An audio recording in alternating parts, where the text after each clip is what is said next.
Hi అండి. నా 'Raavan boss' part 21 ఫ్లాట్‌కి వెళ్ళిన వెంటనే సోఫాలో కూర్చుని, గాఢంగా ఊపిరి తీసుకుని ఇంటికి ఫోన్ చేసింది ఆద్య. చంద్రశేఖర్ తన మాటను కాదు అనడని తనకు తెలుసు. కానీ శాంతిని ఒప్పించడం గురించి కాస్త శ్రమ పడాల్సి ఉంటుందని ఆలోచిస్తూ ఉండగానే శాంతి ఫోన్ లిఫ్ట్ చేసింది. హలో అమ్మా! చెప్పు అని అంది ఆద్య గంభీరంగా. ఏంటి చెప్పేది? అమెరికా వెళ్తున్నావంట? మమ్మల్ని అడిగే పని లేదనుకున్నావా? లేక మేం చచ్చామనుకున్నావా? అని అడిగింది శాంతి గొంతులో ఉన్న కోపంతో పాటు కాస్తంత బాధను కలగలిపి. అమ్మా! సడన్‌గా డిసిషన్ తీసుకోవాల్సొచ్చింది. అయినా నాకు ట్రాన్స్‌ఫర్ ఉన్నాయి గదా! అయితే హైదరాబాదు లేదంటే బెంగుళూరు కంపల్సరీ వెళ్ళాల్సిందే. బెంగుళూరులో ఉన్న వేకెన్సీ నా సీనియర్స్‌కి ఇచ్చేస్తారు. చచ్చినట్టు నేను హైదరాబాద్‌కి రావడమో, లేదా వాళ్ళు వీళ్ళు కాళ్ళు పట్టుకుని ఇక్కడే చావడమో తప్పితే నాకింకో దారి లేదు. హైదరాబాద్‌లో నేను చేయలేనని నీకు తెలుసు. ఇకిక్కడ నాకో రాక్షసుడు తగిలాడు. అన్ని బాధలకి నాకిది మంచి అవకాశం. అందుకే ఒప్పుకున్నాను. పరిస్థితిని స్పష్టంగా వివరించింది ఆద్య. కానీ శాంతి అంగీకరించలేకపోయింది. ఇప్పటికే మనసు విరిగి శిలలా అయిన కూతురు దేశం దాటి వెళితే ఇంకెక్కడ పెళ్లి చేసుకోకుండా తన జీవితాన్ని గడిపేస్తుందేమోనని ఆమె భయం. అశోక్ వాళ్ళ సంబంధం మంచిదనిపిస్తుంది శాంతికి. ఆద్య మళ్ళీ తన జీవితంలోకి ఎవరిని రానివ్వాలి అనుకోవడం లేదు. ఆమె ఎవరిని నమ్మడానికి సిద్ధంగా లేదు. ఇక ఆ విషయం శాంతికి తెలుసు. శాంతి ఎన్ని రకాలుగా చెప్పాలని చూసినా ఆద్య తన నిర్ణయం మీద గట్టిగా నిలబడింది. ఇక కూతురికి నచ్చచెప్పడం తన వల్ల కాక, ఏమండి మీరైనా దానితో మాట్లాడి ఎలాగోలాగా ఆపే ప్రయత్నం చెయ్యండి అంటూ చివరి ఆశగా చంద్రశేఖర్‌కి ఫోన్ ఇచ్చింది శాంతి. ఇంకా ఆలోచిస్తూ తల ఊపాడు చంద్రశేఖర్ ఫోన్ చేతిలోకి తీసుకుంటూ. ఆద్య మాటను కాదు అనడని తెలిసినా ఈ విషయంలో మాత్రం కూతురికి సపోర్ట్ చేయడనే గట్టి నమ్మకం ఉంది శాంతికి. హలో అమ్ము! తిన్నావారా? అని అడిగాడు చంద్రశేఖర్ శాంతంగా.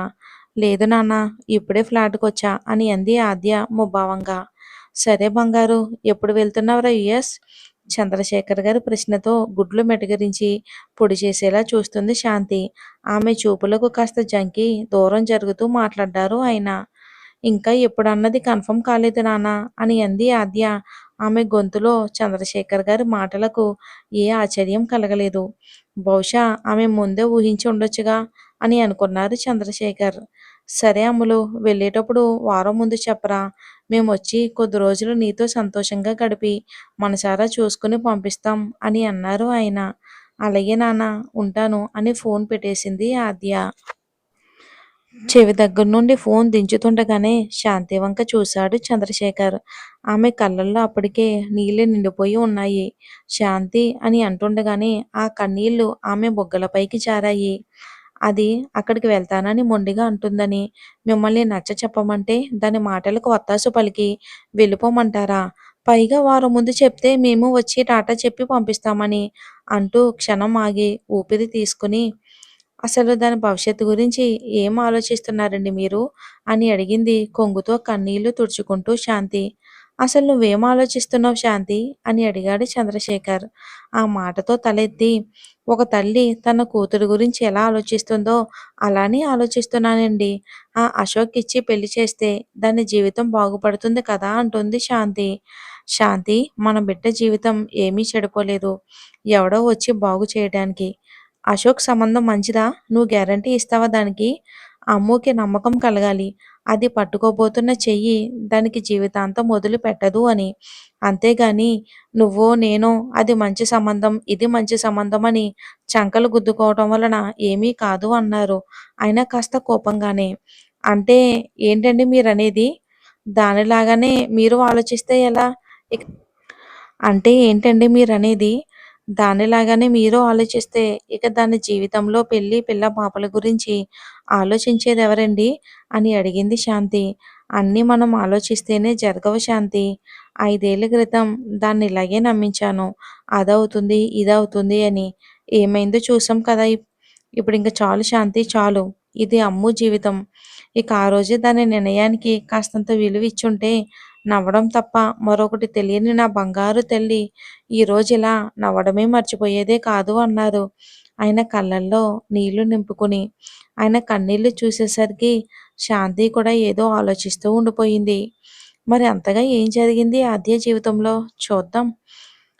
What the hell daddy! ఏంటి మీరీరోజు చేసింది?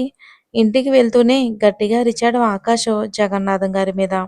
ఇది నేను ఊహించిందే అన్నట్లు తల ఊపుతూ సూట్ తీసేసి పక్కన పడేస్తూ జగన్నాథం గారి పక్కన కూర్చున్నాడు వినయ్.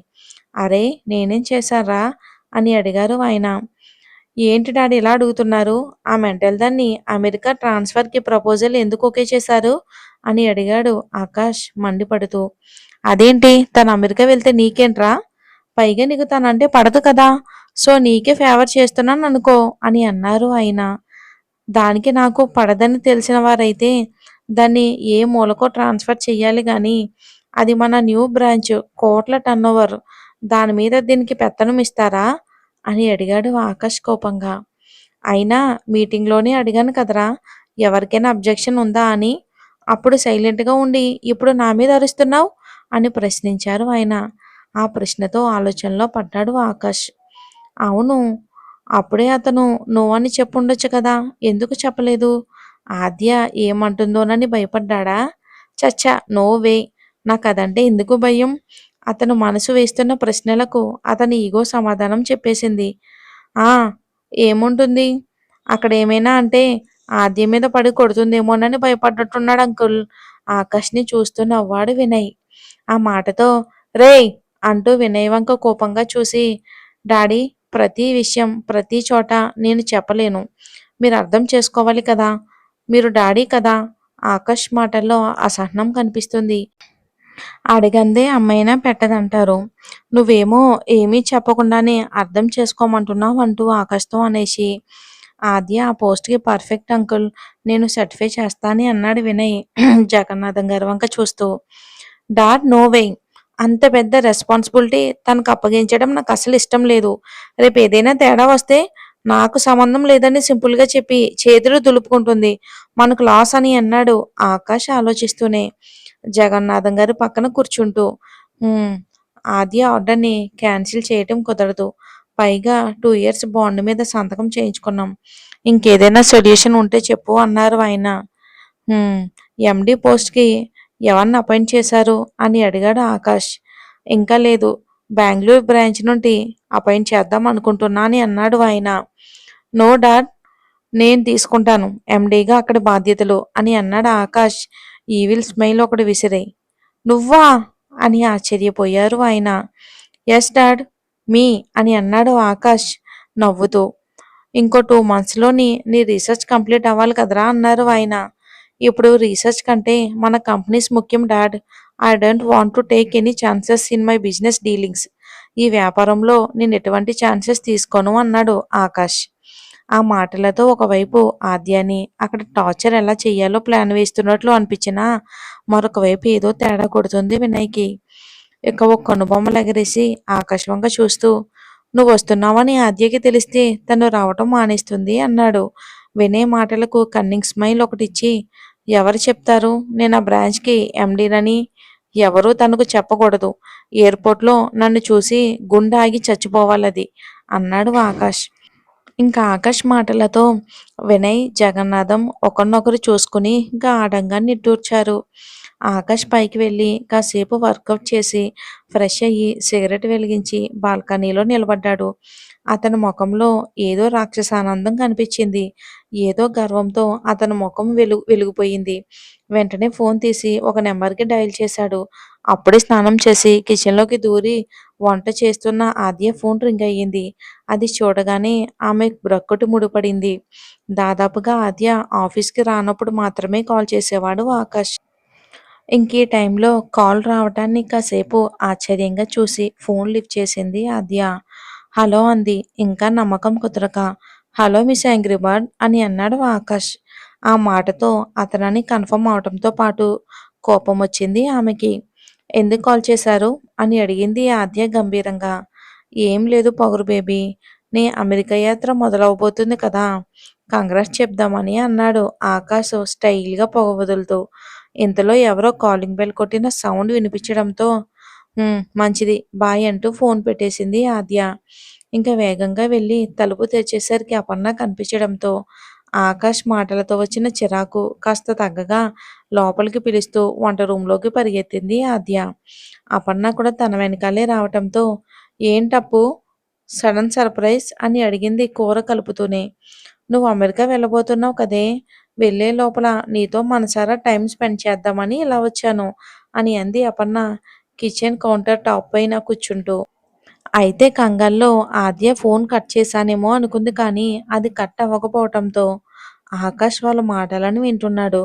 ఏంటే, ఎవరి మీదో కోపం అంతా వంట మీద చూపిస్తున్నట్టున్నావు అని అడిగింది అపర్ణ కూరని చిత్ర విచిత్రంగా కలుపుతున్న ఆద్యాని చూస్తూ. ఇంకెవడే ఆ ఈగో శాడిస్ట్ గాడే అని అంది ఆద్య ఆకాష్ని తలుచుకుని పళ్ళు కొరుకుతూ కోపంగా. ఆ మాట విని గుడ్లు తేలేశాడు ఆకాష్. అతను ఏమన్నాడే మళ్ళీ? ఎలాగో ఇంకొన్ని రోజుల్లో వెళ్ళిపోతున్నావు కదా, ఇప్పుడు వాడెందుకు గుర్తొచ్చాడు అని అడిగింది అపర్ణ నవ్వుతూ. వాడేమన్నా మన్మధుడా మాట మాటికి వాణ్ణి తలుచుకోవడానికి? ఇందాకే కాల్ చేశాడే అని అంది ఆద్య విరక్తిగా అపర్ణతో. అవునా, నిజంగానా అని అడిగింది అపర్ణ. అపర్ణ ఎగ్జైట్మెంట్ చూసి, ఆ చేశాడు. వాడు కాల్ చేస్తే కప్పలా నోరు తెరవడం ఎందుకు అని అడిగింది ఆద్య చిరాగ్గా అప్పుతో. అతను కాల్ చెయ్యాలని మన ఆఫీస్లో ఎంతమంది ఎదురు చూస్తున్నారో తెలుసా అని అడిగింది అపర్ణ. అపర్ణ మాటలతో చాలా గర్వంగా ఫీల్ అయ్యాడు ఆకాష్. ఎదురు చూస్తున్నారా? ఎందుకు? విచిత్రంగా చూసింది ఆద్య తన వైపు. ఎందుకంటే ఎంత హ్యాండ్సమ్గా ఉంటాడే, ఆ స్టైల్, ఆ హెయిర్, ఆ హైట్, ఆ కలర్, ఆ వాయిస్, ఓవరాల్గా సూపర్గా ఉంటాడు ఆకాష్ అని అంటుండగానే కోపంతో ఎర్రబడిన ఆద్య కళ్ళు చూసి తడబడుతూ, అంటే మన ఆఫీస్ స్టాఫ్ అనుకుంటూ ఉంటారే అని అంది కాస్త కవరింగ్గా అప్పు. అక్కడ అపర్ణ ఒక్కొక్క మాటకి అద్దం ముందు నిలబడి ఒక్క పోస్తో మురిసిపోతున్నాడు ఆకాశం. ఒడ్డు పొడవు బాగుంటే సరిపోదే, బుద్ధి సరిగ్గా ఉండాలి. ఆద్య మాటలతో విచ్చుకున్న పెదవులు మళ్ళీ కోపంగా బీసుకుపోయాయి. అయినా నువ్వు చెప్పినంత సీన్ లేదు వాడికి. ఏదో ఇస్త్రీ చేసినట్టు జుట్టు, తెల్లని పెయింటింగ్ వేసినట్టు ముఖం, గొడ్లగూబలాంటి కళ్ళు, అన్నిటికీ మించి ఆ ఈగో. వాణ్ణి చూస్తేనే ముక్కలు ముక్కలుగా నరికేసి సమాధి చెయ్యాలి అనిపిస్తూ ఉంటుంది అని ఆవేశంగా అంది ఆద్య. ఆద్య మాటలతో తనను తన అద్దంలో చూసుకుంటూ, కొంపదీసి అది చెప్పినట్టే ఉన్నానా ఏంటి? చచా, అయినా దాని మాటలు నేను పట్టించుకోవటం ఏంటి అని అనుకుంటూ అనుమానం తగ్గక గెడ్డం జుట్టు ముఖాన్ని తడిమి తడిమి చూసుకుంటాడు ఆకాశం. ఆకాష్ మీదున్న కోపంతో అతన్ని తిట్లతో చంపేస్తూ కోపం అంతా వంట మీద తీర్చేయడంతో కూర అంతా మాడిపోయింది. చూసావా, వాడి గురించి మాట్లాడితే వాడు ముఖంలాగే కూర కూడా మాడిపోయింది అంటూ నాద్య మాటతో కోపం నశాలానికి ఎక్కింది. ఆకాష్కి కోపంగా ఫోన్ కట్ చేసేసి బెడ్ మీద విసిరేశాడు. మరి ఏం జరుగుతుందో వచ్చే ఎపిసోడ్లో చూద్దాం. మరి అమెరికా బ్రాంచ్ కూడా తినే ఎండీగా వెళ్తున్నాడని తెలిస్తే మరి ఏం జరుగుతుందో ఏంటో.